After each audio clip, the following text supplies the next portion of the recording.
हो, हे भगवान, आज तो कितनी जोर की धूप हो रही है। काम करने की बिल्कुल भी हिम्मत नहीं हो रही। अरे रमेश भैया, जरा पानी वानी तो पी लो, फिर काम कर लेना। जरा देखो तो कितनी जोर की धूप हो रही है। हाँ हाँ भैया, आप एकदम उचित कह रहे हैं। मैं जरा आराम कर लेता हूँ, फिर काम करूँगा।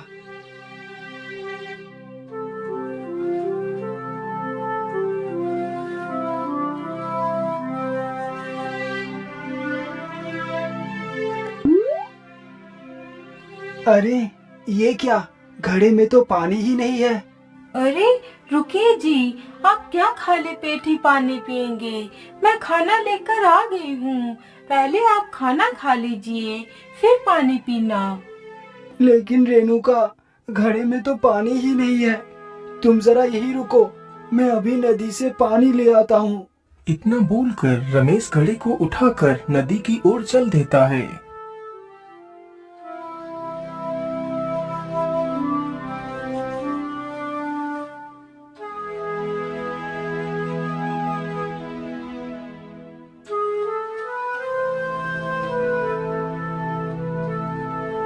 वाह वाह वाह, नदी के इस निर्मल जल को देखकर तो मन ही नहीं भरता। चलो, मैं जल्दी से पानी भर लेता हूँ।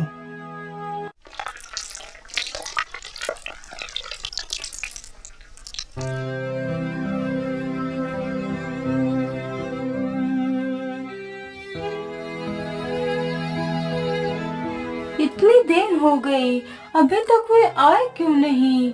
बेचारे इतनी कड़कती धूप में भी काम कर रहे हैं। अरे क्या हुआ रेणुका, तुम कहाँ खोई हुई हो? अरे आप आ गए। हाँ हाँ, मैं आ गया हूँ। अब तुम और विलंब मत करो, जल्दी से खाना दो, मुझे बहुत जोर की भूख लगी है। हाँ हाँ, ये लीजिए।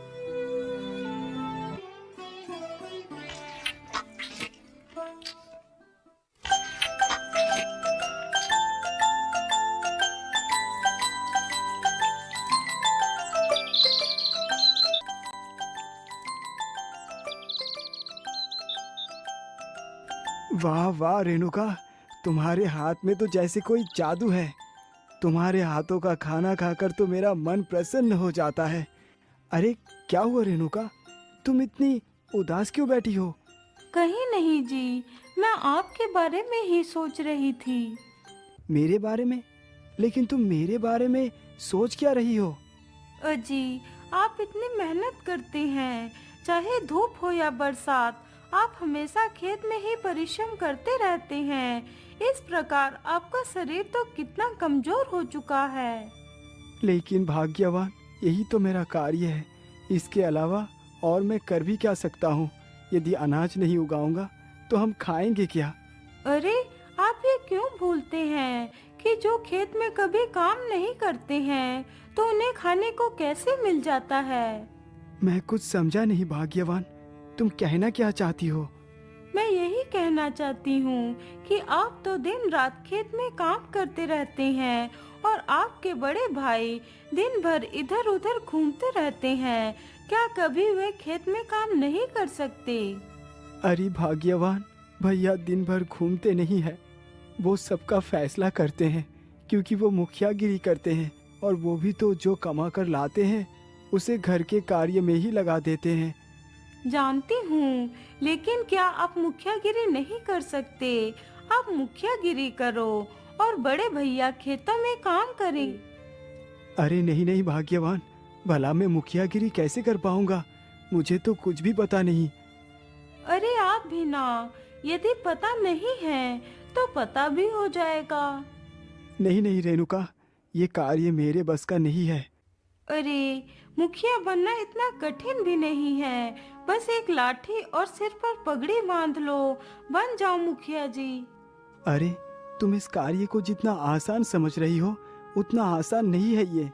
नहीं जी, मैं आपकी कोई बात नहीं सुनूंगी। कल से आप मुखियागिरी ही करोगे बस। अच्छा ठीक है भाग्यवान, मैं भैया से इसके बारे में बात करूंगा।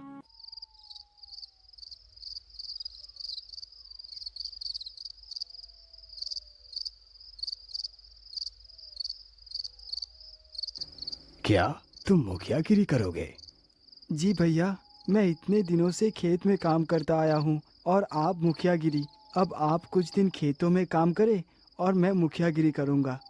रमेश, मुखियागिरी करना इतना आसान नहीं है। तुम इस कार्य को नहीं कर पाओगे मेरे भाई।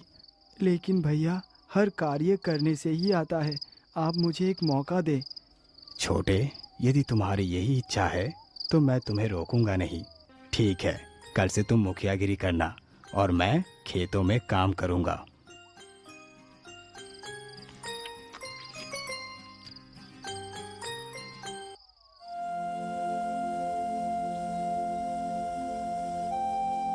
अगली सुबह होते ही रमेश बन ठनकर हाथ में एक लाठी लेकर नगर की ओर निकल पड़ता है। अरे वाह, मुखिया बनना तो कितना आसान और आरामदायक है। बस दिन भर इधर उधर घूमते रहो। रमेश चलते चलते एक गांव में पहुंचता है। अरे ओ भाई, तुम कौन हो? तुम तो मुझे कुछ जाने पहचाने से लग रहे हो। अरे, ये कैसी औरत है जो मुझे जाना पहचाना बता रही है, जबकि मैं तो पहली बार इस नगर में आया हूँ। अरे क्या हुआ? तुम कहाँ खो गए? आखिर तुम कौन हो? मैं बसंत नगर का मुखिया रमेश हूँ। ओह अच्छा, तो तुम मुखिया जी हो, परंतु तुम तो कहीं से भी मुखिया नहीं लग रहे हो। अरे नहीं नहीं, मैं सत्य कह रहा हूँ। मैं एक मुखिया ही हूँ। अच्छा, यदि तुम एक मुखिया हो तो क्या तुम मेरे 2 सवालों का जवाब दे सकते हो? हाँ हाँ, मैं तुम्हें जवाब तो दे सकता हूँ, लेकिन बदले में मुझे कीमत क्या मिलेगी? ठीक है, बदले में मैं तुम्हें ढेर सारा धन दूंगी, लेकिन याद रहे, यदि मेरे सवाल का जवाब नहीं दे पाए तो मैं तुम्हारे सिर पर 5 जूते मारूंगी। मंजूर है? क्या? 5 जूते? ये कैसी शर्त है? क्यों मुखिया जी, निकल गई सारी मुखियागिरी? अरे नहीं नहीं, मैं तुम्हारी शर्त से बिल्कुल भी नहीं घबराया। मुझे तुम्हारी शर्त मंजूर है। पूछो, तुम क्या पूछना चाहती हो? मुखिया जी, आप मुझे एक बात सुनाओ अल्ले पार की और एक बात सुनाओ पल्ले पार की, और यदि नहीं सुना पाए तो 5 जूते खाओ। अरे बाप रे बाप, ये कैसा सवाल है? मैंने आज तक ऐसा सवाल कहीं नहीं सुना। अरे क्या हुआ मुखिया जी, आप कहाँ खो गए? कहीं नहीं, लेकिन ये कैसा सवाल है? मुखिया जी, यही सवाल है। आपको मेरी शर्त तो भली भांति याद ही होगी। हाँ हाँ, याद है तुम्हारी शर्त, लेकिन जरा रुको, मैं तुम्हारे सवाल का जवाब ढूंढ लूं। अरे बाप रे बाप, आज कहाँ आकर फंस गया। अच्छा खासा खेतों में काम करता था, स्त्री के चक्कर में पड़कर आज जूते खाने की नौबत आ गई है। क्या भैया की मुखियागिरी जूते भी खिलाती है? क्या हुआ मुखिया जी, लगता है अब आपको जूते खाने ही पड़ेंगे। हाँ हाँ, लगता तो मुझे भी कुछ ऐसा ही है। आइए देवी, मेरा सर हाजिर है, अपनी शर्त को पूरा करो। इतना सुनते ही वह महिला एक जूता उठाती है और खींच खींच कर 5 जूते रमेश के सिर पर मारती है।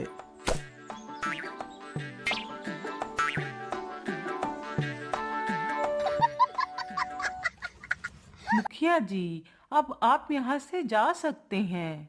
हाँ हाँ, जाता हूँ देवी, जाता हूँ। बड़ा आया मुखिया बनने। आजकल कोई भी पगड़ी बांध हाथ में लाठी लेकर मुखिया बन जाता है। अब तो यह मुखिया दोबारा लौटकर नहीं आएगा। भैया, ये लीजिए अपनी लाठी और पगड़ी, मुझे नहीं करनी मुखियागिरी। लेकिन रमेश, हुआ क्या? मुखियागिरी तो तुम खुद करने गए थे। अरे भैया, मुझे समझ नहीं आता कि आप मुखियागिरी करते हैं या सबके जूते खाते हैं। अरे रमेश, कुछ बताओगे कि आखिर हुआ क्या है? भैया, मैं प्रीतम नगर गया था, वहाँ पर मुझे एक स्त्री मिली थी। फिर रमेश सारी कहानी अपने बड़े भाई को सुनाता है।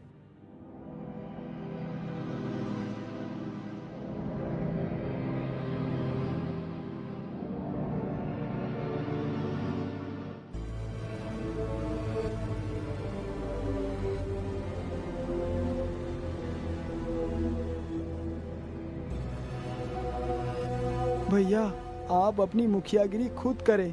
मैं रोज रोज जूते नहीं खा पाऊंगा। मैं तो खेत में ही ठीक था। इतना बोलकर रमेश फिर से खेतों की तरफ चला जाता है। आखिर मेरे भाई को उसने मारा क्यों? मैं इसका बदला अवश्य लूंगा।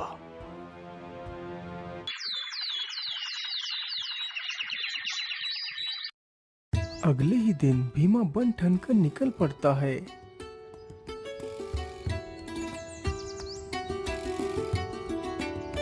वह चलते चलते जल्दी ही उसी नगर में पहुंच जाता है और उसी घर के पास से गुजरता है।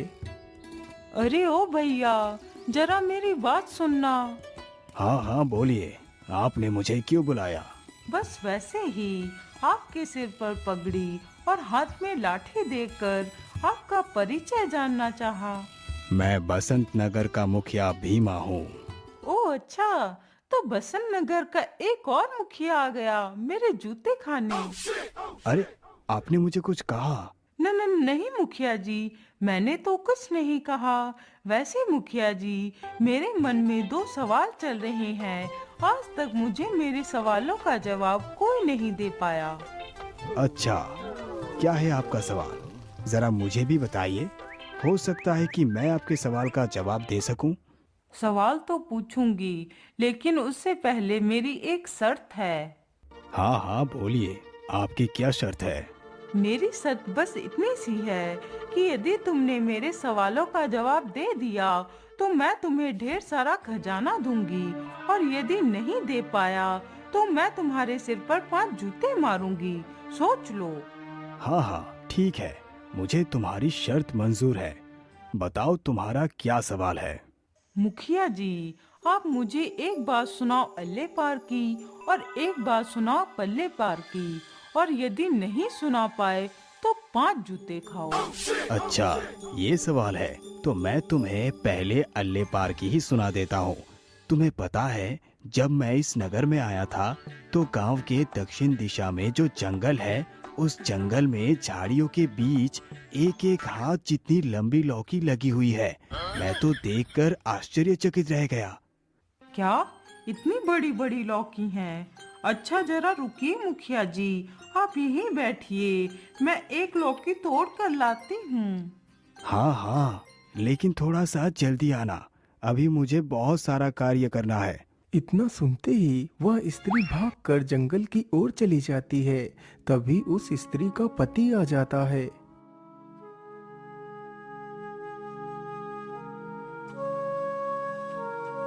अरे मुखिया जी, आप हमारे घर में? बोलिए, आपका यहाँ आना कैसे हुआ? अरे कुछ नहीं भाई, मैं बस यहाँ से गुजर रहा था तो आपकी पत्नी ने मुझे यहीं पर बैठा लिया। अच्छा अच्छा, ठीक है मुखिया जी। अरे भाग्यवान, जरा मुखिया जी को कुछ खिलाइए पिलाइए। अरे भाई, आप किसे आवाज दे रहे हैं? यहाँ तो कोई भी नहीं है। कोई भी नहीं? लेकिन मेरी पत्नी कहाँ गई? वो तो घर में ही थी। अरे भाई, थी तो घर में ही, लेकिन अभी अभी एक व्यक्ति यहाँ पर आया था। उसने आपकी पत्नी की तरफ कुछ इशारा किया तो तुम्हारी पत्नी उसके पीछे पीछे दक्षिणी जंगल की ओर चली गई। अरे मुखिया जी, आप ये कैसी बातें कर रहे हैं? हाँ हाँ भाई, मैं एकदम सत्य कह रहा हूँ। यदि तुम्हें मुझ पर यकीन नहीं तो गांव के दक्षिण दिशा में जो जंगल है वहीं जाकर देख लीजिए। इतना सुनते ही वह व्यक्ति तुरंत ही जंगल की ओर निकल पड़ता है। आखिर माधुरी किसके इशारे पर जंगल की तरफ गई है? आज मैं इस बदचलन को जीवित नहीं छोड़ूंगा। आखिर उस मूर्ख मुखिया ने तो यही जंगल बताया था, लेकिन यहाँ पर तो कोई भी लौकी नहीं लगी हुई है। मुझे लगता है उन झाड़ियों के पीछे जरूर लौकी लगी होगी। चलो चलकर देखती हूँ। माधुरी जैसे ही झाड़ियों के पीछे जाती है, तभी उसका पति उसे झाड़ियों के पीछे देख लेता है। अरे मुखिया जी तो एकदम उचित कह रहे थे। मेरी गैर मौजूदगी में ये किससे मिल रही है? आज ये दुष्ट मेरे हाथों से नहीं बच पाएगी। इतना बोलकर वह उसके पास जाता है। अरे मूर्ख बदचलन चरित्रहीन, तू इन झाड़ियों में किस आशिक को ढूंढ रही है? अरे आप गलत समझ रहे हैं, मैं तो यहाँ लौकी ढूंढने आई थी। दुष्ट, मुझसे छल करती है। लौकी तू झाड़ियों के बीच ढूंढ रही है। रुक, अभी देता हूँ तुझे लौकी। इतना कहते ही वह युवक खींचकर 4-5 डंडे अपनी पत्नी को जमा देता है।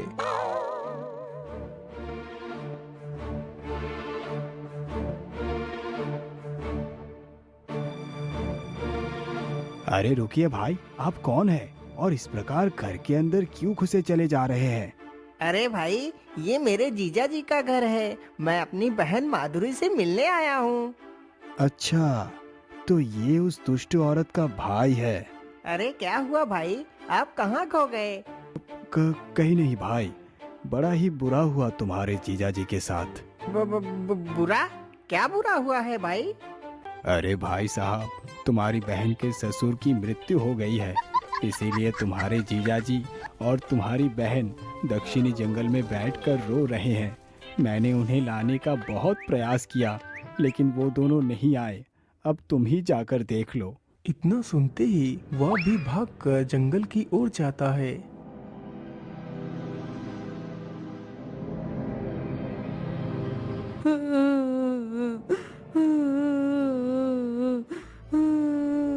अरे जीजा जी, आप दुखी ना हो, यह तो प्रकृति का नियम है। अरे बहन, तुम भी मत रो। जो कुछ हुआ उसका मुझे भी बहुत दुख है।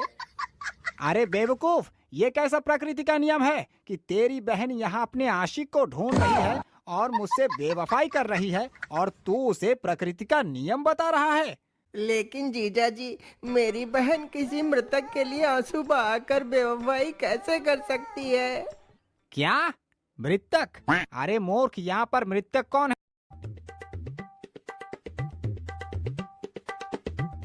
अरे जीजा जी, आप ये कैसी बातें कर रहे हैं? लगता है आप पिता की मृत्यु के बाद सदमे में चले गए हैं। अरे गधे, मैं किसी सदमे में नहीं हूँ। मेरे पिता की मृत्यु 10 साल पहले ही हो चुकी थी, तो अब मेरे पिता कहाँ से आ गए? लेकिन यह बात तो मैं भूल ही गया था। इसका मतलब उस युवक ने मुझे बेवकूफ बना दिया। अरे मूर्ख, तू तो पहले से ही बेवकूफ है। तुझे भला कौन बेवकूफ बना सकता है? जीजा जी, इस बारे में तो मुझे उस युवक ने बताया जो घर के बाहर बैठा था। अरे उस मुखिया ने तो मुझे भी बताया था कि इस जंगल में बड़ी बड़ी लौकी लगी हुई हैं, तभी मैं इस जंगल में आई थी।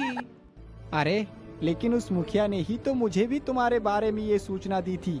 इसका मतलब उस मुखिया ने ही हम सबको बेवकूफ बनाया है। मुखिया जी, आपने हमारे साथ ऐसा क्यों किया?